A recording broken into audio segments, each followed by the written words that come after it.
नमस्कार, मैं हूं आनंद राज। न्याय टीवी के सभी दर्शकों का बहुत बहुत स्वागत है।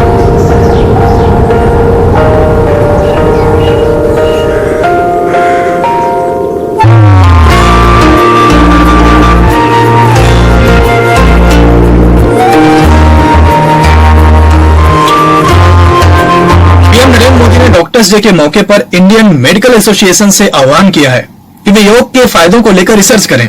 पीएम मोदी ने कहा है कि जब डॉक्टर योग पर स्टडी करते हैं तो पूरी दुनिया इस बात पर गंभीरता से निर्णय लेती है। क्या आईएमए की ओर से ऐसे अध्ययन को मिशन मोड पर आगे बढ़ाया जा सकता है? क्या योग पर आपकी स्टडी इंटरनेशनल जर्नल्स पर प्रकाशित हो सकती है? पीएम मोदी ने कहा है कि आज हमारे डॉक्टर्स की ओर से कोविड प्रोटोकॉल्स तैयार किया जा रहा है और उसे लागू कराया जा सकता है। हमने देखा है कि कैसे मेडिकल इंफ्रास्ट्रक्चर को इग्नोर किया गया था। हालांकि तमाम परेशानियों के बावजूद भी भारत की स्थिति कई विकसित देशों से बहुत ज्यादा बेहतर रही है। मेडिकल फ्रेटर्निटी के लोग योग के बारे में जागरूकता फैलाने के लिए बहुत आगे आए हैं।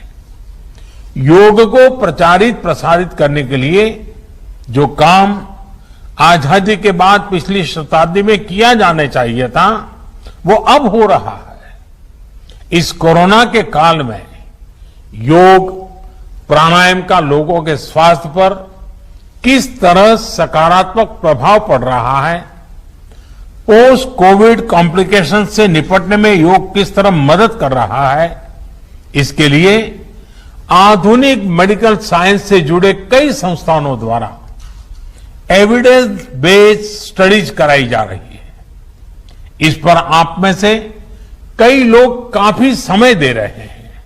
साथियों, आप लोग मेडिकल साइंस को जानते हैं, एक्सपर्ट हैं, स्पेशलिस्ट हैं और एक भारतीय को योग को समझना भी स्वाभाविक रूप से आसान होता है।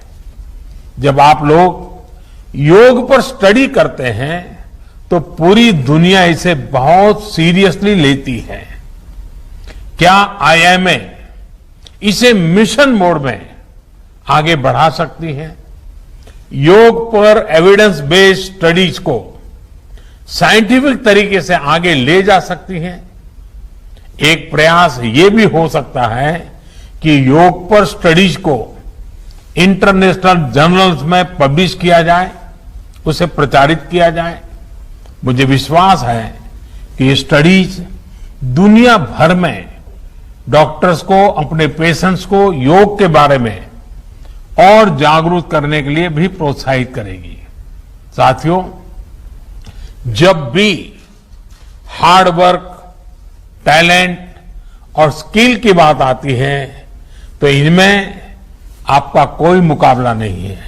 मैं आपसे यह भी अनुरोध करना चाहता हूं कि आप पूरे अटेंशन के साथ ही अपने अनुभवों का डॉक्यूमेंटेशन भी करते रहे। नागरिकता संशोधन कानून के विरोध में आंदोलन के दौरान हिंसा के आरोपों में जेल में बंद असम के विधायक अखिल गोगोई गुरुवार को जेल से रिहा किए गए। वे बीते 1.5 वर्षों में सीएए विरोधी आंदोलन के दौरान हिंसा के चलते जेल में थे। गुरुवार को ही सीएए विरोधी आंदोलन से जुड़े एक केस के दौरान एनआईए कोर्ट की ओर से रायजोर के दल मुखिया अखिल गोगोई को बरी किया गया था। उसके कुछ घंटों के बाद ही तमाम औपचारिकताओं को पूरा करने के बाद अखिल गोगोई को रिहा किया गया था। बीते सप्ताह ही उन्हें आंदोलन से जुड़े एक अन्य केस से भी बरी किया गया था।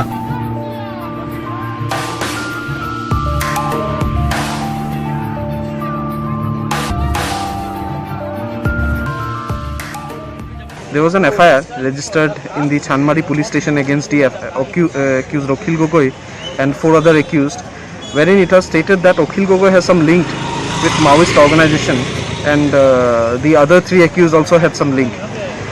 Initially, the 3 accused, Mr.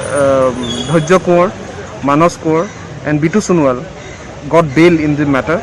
After hearing the counsel for the accused, Mr. Huzaifa Ahmadi as well as Mr. Santanu Bothakur, the court today passed the order whereby discharging Mr. Akhil Gogoi and other accused free of all the charges leveled against them, including IPC sections and of supreme court ने गुरुवार को केंद्र तृणमूल कांग्रेस सरकार, भारत के चुनाव आयोग को एक याचिका पर नोटिस जारी किया है।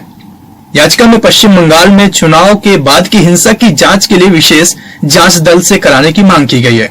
न्यायमूर्ति विनीत सरन की अध्यक्षता वाली पीठ ने उस याचिका पर केंद्र, पश्चिम बंगाल सरकार और चुनाव आयोग से जवाब मांगा है।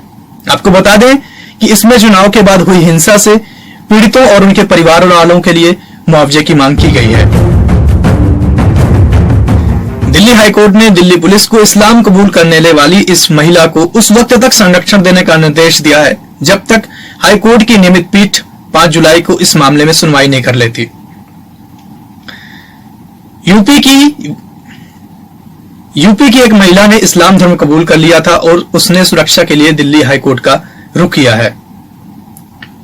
न्यायमूर्ति सी हरिशंकर की पीठ ने गुरुवार को दिल्ली पुलिस को उत्तर प्रदेश के शाहजहांपुर की महिला की सुरक्षा सुनिश्चित करने का निर्देश दिया, जिसने अपनी मर्जी से कहा है कि बिना किसी धमकी या जबरदस्ती से इस्लाम कबूल किया। कोर्ट ने यह भी कहा है कि याचिकाकर्ता है कि वह लड़की है, इसलिए उसकी सुरक्षा बेहद जरूरी है। दिल्ली हाईकोर्ट ने सामुदायिक कुत्तों को खिलाने और उनके इलाज के लिए दिशा निर्देश जारी किए और कहा है कि प्रत्येक कुत्ता एक क्षेत्रीय प्राणी है। स्ट्रीट डॉग को भोजन का अधिकार है और नागरिकों को उन्हें खिलाने का अधिकार है।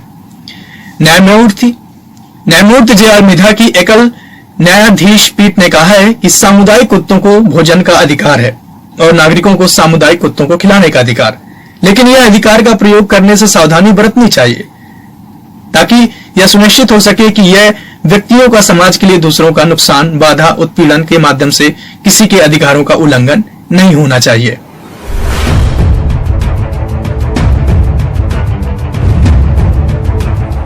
अब मुझे दीजिए इजाजत, आप बने रहिए नया टीवी के साथ।